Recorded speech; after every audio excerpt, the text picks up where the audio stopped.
Querem a coroa, mas fogem da cruz. Esta é uma palavra fiel, que se morrermos com ele, também viveremos com ele. Se sofremos, também reinaremos com ele. Se o negarmos, ele também nos negará. Segunda carta do apóstolo Paulo a Timóteo, capítulo 2, versículos 11 e 12. Há um apetite antigo escondido em todo o coração humano, o apetite pela coroa. Ninguém precisa ensinar o homem a desejar exaltação, poder ou glória. Isso já nasce com ele, ferido pela queda e sedento por um trono. Mas há um problema sério quando este apetite entra dentro do cristianismo, sem passar primeiro pelo crivo do evangelho. Multidões hoje querem o Cristo que reina, mas rejeitam o Cristo que sangra. Querem o trono do Apocalipse, mas evitam o madeiro do Calvário. Paulo escreve a Timóteo de dentro de uma prisão, prestes a ser executado. Entrega um resumo teológico da fé cristã em uma única sentença. Nessa sentença está a resposta para todo o evangelho encurtado, que promete coroa sem cruz. Morrer com ele é a ponte para viver com ele. Quando Paulo escreve essas palavras, ele está preso em Roma, aguardando a sentença de morte. E chama essa afirmação de palavra fiel, uma expressão que usa para resumir verdades centrais, já estabelecidas e cantadas pela igreja primitiva. A ideia de morrer com Cristo não é nova para Timóteo. Ela remonta ao ensino do apóstolo em sua carta aos Romanos, onde a união do crente com Cristo em sua morte é apresentada como o fundamento de toda a vida nova.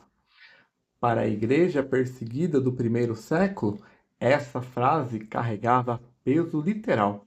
Muitos cristãos morreram de fato por causa do nome de Cristo.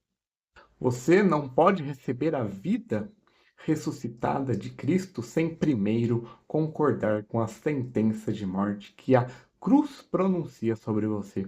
Isso significa que seu orgulho precisa morrer, sua autociência precisa morrer, seu direito de reinar sobre a própria vida precisa morrer. Não existe atalho teológico aqui. Você quer bênção da ressurreição, mas foge da experiência da morte? Quer a novidade de vida, mas se recusa a enterrar o velho homem?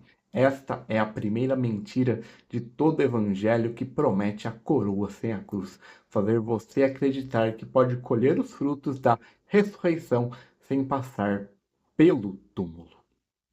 Sofrer com ele é o preço do reinar com ele. Sofrimento e reino aparecem juntos na mesma frase, ligadas por uma condição que Paulo não amenizou nem para si mesmo. O próprio Cristo seguiu esse padrão. A carta aos Filipenses declara que ele se humilhou a si mesmo, tornando-se obediente até a morte e morte de cruz, e por isso Deus também o exaltou sobremaneira. A exaltação veio depois da humilhação. A coroa veio depois da cruz, nunca o contrário.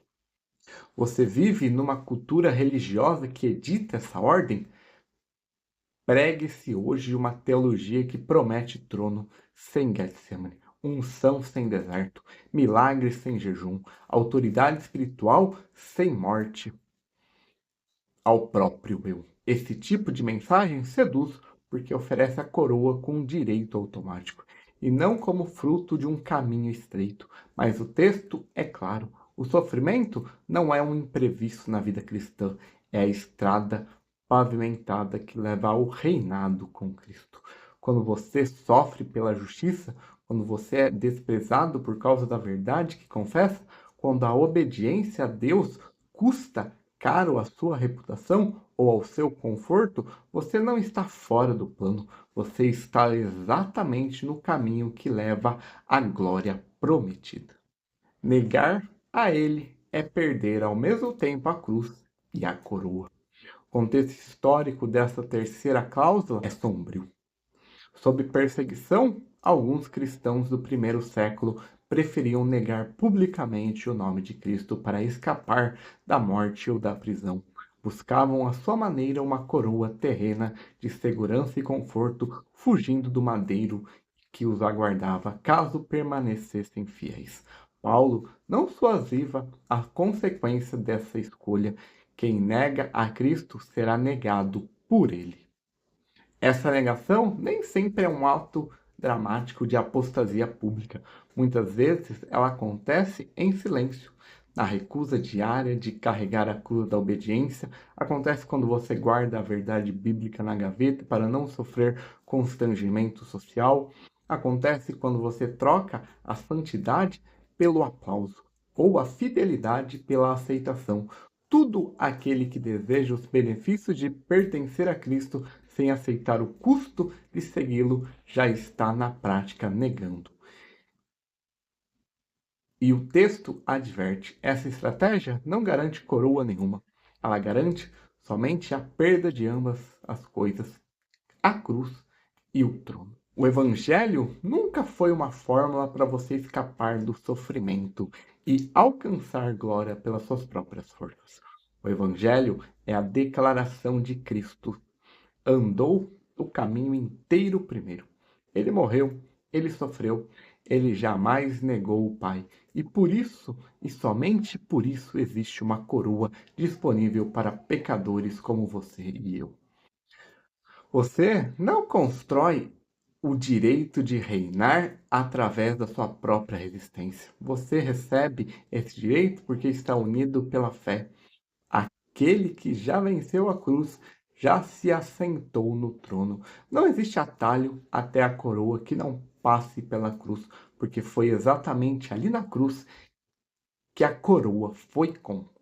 Examine hoje o seu próprio coração diante dessa palavra fiel. Você tem buscado o privilégio do cristianismo, evitando o seu custo? Tem desejado autoridade espiritual sem morrer para si mesmo? Tem procurado uma vida cristã confortável, fugindo toda oportunidade de sofrer pela verdade? Se você reconhece essa contradição em você agora, o convite do Evangelho é claro: morra com Cristo hoje. Entregue a Ele o seu orgulho, sua autossuficiência e seu direito de reinar sobre a própria vida. Só há uma forma de reinar com Ele, sendo primeiro sepultado com Ele. Não fuja mais da cruz que precede a coroa, mas renda-se a Cristo agora pela fé e receba dele a vida que só Ele pode dar. Pai querido, reconhecemos diante de Ti que muitas vezes desejamos a glória do Teu reino sem aceitar o caminho estreito que conduz até Ele.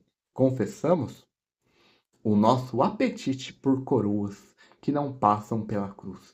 Voltemos os olhos para teu filho, que não fugiu do sofrimento, que não negou a tua vontade e por isso foi exaltado acima de todo nome.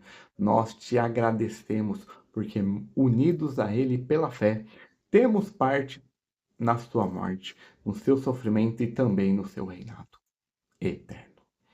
Ensina-nos a carregar a nossa cruz diariamente sem murmurar, sabendo que depois dela vem a glória que tu já preparastes para os teus filhos. Tudo isso pedimos em nome do Senhor Jesus Cristo, o único digno de toda coroa, porque primeiro foi digno de cruz. Amém, amém, amém.